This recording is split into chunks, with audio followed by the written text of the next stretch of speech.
आपने कांग्रेस की नीति और नियत पर सवाल उठाया। आपने कहा कि वो आपके शब्द अलग थे, लेकिन आप कहना यही चाह रहे थे कि नियत और नीति दोनों ही कहीं ना कहीं उसमें खोट आपको नजर आए।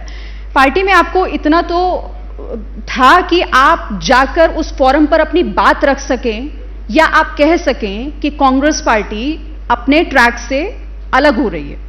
कोशिश आपने की कभी? अक्सर जब हम सड़क पे जाते हैं ना, तो हमारे सामने ट्रक चल रहे होते हैं, उनके पीछे 2 लाइन लिखी होती हैं। लिखा परदेश किस्मत में वतन को याद क्या करना, जहां बेदर्द हाकिम हो वहां फरियाद क्या करना।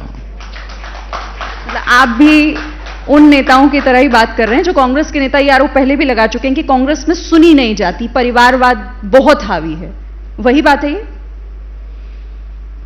गांधी परिवार के अलावा किसी की नहीं सुनी जाती वहां? देखिए, सच बात यह है कि कांग्रेस बहुत बड़े बड़े नेताओं की पार्टी हुआ करती थी। अब कांग्रेस में ऐसे नेता हैं जो किसी एक व्यक्ति के नौकरों की नौकरी करने में मशगूल रहते हैं। अब कांग्रेस नेताओं की पार्टी नहीं है, नौकरों की पार्टी बची है। और जो कांग्रेस में नौकरी नहीं करेगा वो कांग्रेस में नहीं रह सकता है। अच्छा, कांग्रेस ने आप पर भी एक आरोप लगाया कि पार्टी लाइन से हटकर, जो बात आप अभी इस मंच पर कर रहे हैं, इस तरह की बातें आप इशारों में कई बार कर गए हैं।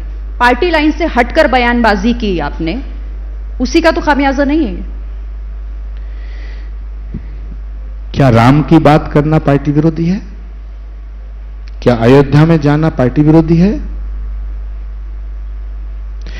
क्या भारत की जब नई संसद का निर्माण हो तो यह कहना कि इस भारत की संसद को सिर्फ भाजपा की संसद समझकर विरोध मत करो, यह पार्टी विरोधी है?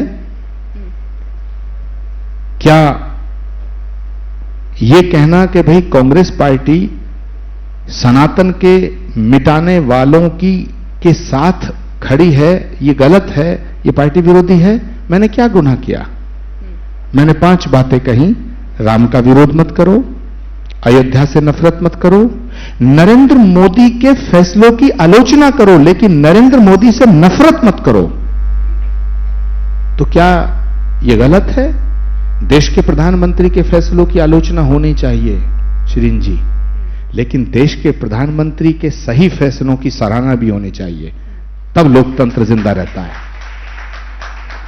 और आपको अगर नरेंद्र मोदी नई संसद बनाते हैं तो विरोध, नरेंद्र मोदी अगर सर्जिकल स्ट्राइक करते हैं तो विरोध, नरेंद्र मोदी अगर 370 हटाते हैं और राष्ट्र की एकता और अखंडता को मजबूत रखने के लिए एक सख्त फैसला करते हैं तो विरोध, नरेंद्र मोदी अगर अयोध्या में राम मंदिर का शिलान्यास करते हैं तो विरोध, नरेंद्र मोदी भगवान राम की प्राण प्रतिष्ठा करने के लिए जाते हैं तो विरोध। तो इसका मतलब है कि आप नरेंद्र मोदी के फैसलों की आलोचना नहीं कर रहे हैं, आप नरेंद्र मोदी से नफरत कर रहे हैं। और माफ करना, स्वस्थ लोकतंत्र के लिए एक सशक्त विपक्ष आवश्यक है, लेकिन सशक्त विपक्ष तब तक नहीं बन सकता है जब तक आपका दिल साफ ना हो। याद करिएगा, जिस समय पाकिस्तान के 2 टुकड़े इंदिरा गांधी जी ने किए तो उनके घोर विरोधी थे अटल बिहारी वाजपेयी जी। उन्होंने भी उन्हें दुर्गा कहा था, जबकि उनके फैसलों के विरोधी थे वो। तो क्या अटल बिहारी वाजपेयी जी कांग्रेसी हो गए थे? नहीं। और जब नरसिम्हा राव जी के सरकार थी, कांग्रेस की सरकार थी, भारत का पक्ष रखने के लिए पंडित अटल बिहारी वाजपेयी जी को भेजा गया था, तो क्या कांग्रेस भाजपाई हो गई थी? सवाल इस बात का है कि पार्टी छोटी है, सत्ता आएगी और जाएगी, राजनीति छोटी है, राष्ट्र बड़ा है। और मैं राष्ट्र की बात, मैं कल भी राष्ट्र की बात करता था, आज भी राष्ट्र की बात कर रहा हूं और आखिरी सांस तक मैं राष्ट्र की बात करता रहूंगा। अगर ये गुनाह है, अगर ये गुनाह है, तो फिर इस गुनाह की सजा पाने के लिए मुझे एक निष्कासन नहीं, 1000 बार निष्कासन मुझे मंजूर है, लेकिन मैं देश के खिलाफ एक भी शब्द सुनने को तैयार तो क्या कांग्रेस पार्टी में देश हित की बात करना, राष्ट्र धर्म की बात करना, क्या इसकी इजाजत नहीं है क्या? क्योंकि आपकी बातों से तो यही लग रहा है कि कांग्रेस पार्टी के भीतर इतनी हद तक चीजें हैं। कांग्रेस के नेताओं से पूछो ना। आप रह चुके हैं ना कांग्रेस में। नहीं, उनसे पूछिए, आप बेहतर बता पाएंगे। उनसे पूछिए, जरूर पूछिए, आज ही पूछिए कि कोई ऐसी बात बताओ जो पार्टी के विरोध में थी। मैंने पांच बात गिना दी। राम मंदिर का विरोध करना, ये पार्टी के कौन से संविधान के किस पेज पे लिखा है?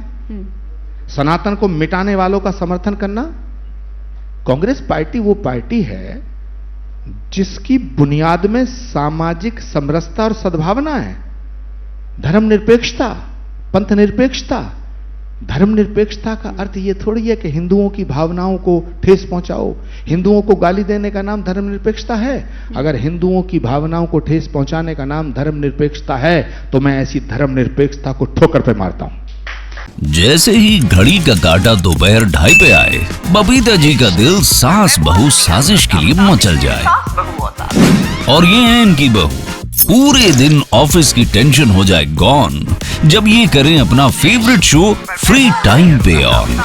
इनकी तरह आप भी देखें अपना फेवरेट शो अपने टाइम पर और डाउनलोड कीजिए एबीपी लाइव ऐप अपने स्मार्ट टीवी पर।